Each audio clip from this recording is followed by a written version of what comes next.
Hello collectors, here's another one of my quick videos about an antique lawn sprinkler. Hopefully it does you some good with your research, and of course you can consider the unit sold on eBay long before you inquire, as you did with the past two. Today what we've got is, and I hope that you can see this through the lighting, it's referred to as the Whirling Showers.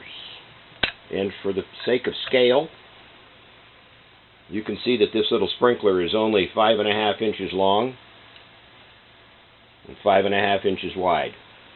Compact sprinklers in those days were all the rage. As per the the March Ace from Muskegon, Michigan, that I showed you in a previous video. Manufactured by a company called E.C. Brown Company out of Rochester, New York, patent pending, and D8 is also stamped here. The E.C. Brown Company started in 1889 making sprayers, tank sprayers.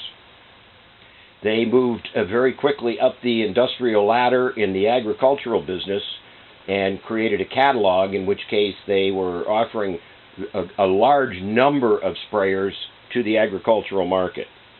They are recognized in the American Museum of Natural History over at the Smithsonian, and these units are valued simply because they're so hard to find. The two units that have appeared previously on eBay, of course, are in my database, and that's over the past 18 years. One was so heavily rusted that it was referred to as nothing more than a period-correct piece in non-usable condition. And the other one that sold was the old version and had a different adjuster on the spray turret. More on that later. So anyway, I said I was going to be quick. I have disassembled this machine, of course, as I do with every machine, so that all the moving parts are completely disassemblable. Now you'll notice that this has the same kind of nozzles that I pointed out on the March Ace. They're basically nothing more than a garden hose nozzle, like that. The difference is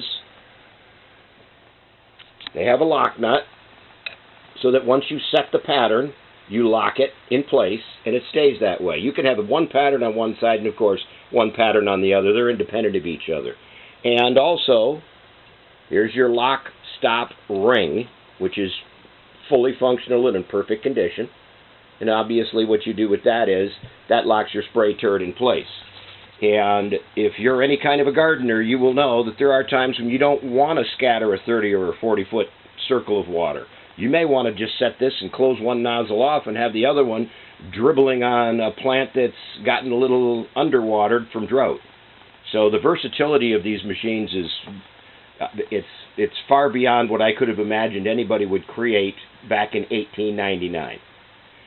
Flipping it over, you can plainly see I have done absolutely nothing to it. The base shows minor wear here, original paint on both sides, and it does have a hose connector, unlike the March Ace, which is a stationary, a solid cast unit. So there you go. The E.C. Brown Company out of Rochester, New York, founded in 1889. This unit was patent pending in 1900, and interestingly enough, it does not appear in their catalogs, which further to that, from the internet, points out to the fact that this was kind of a limited edition sprinkler. They weren't in the business of selling sprinklers like this.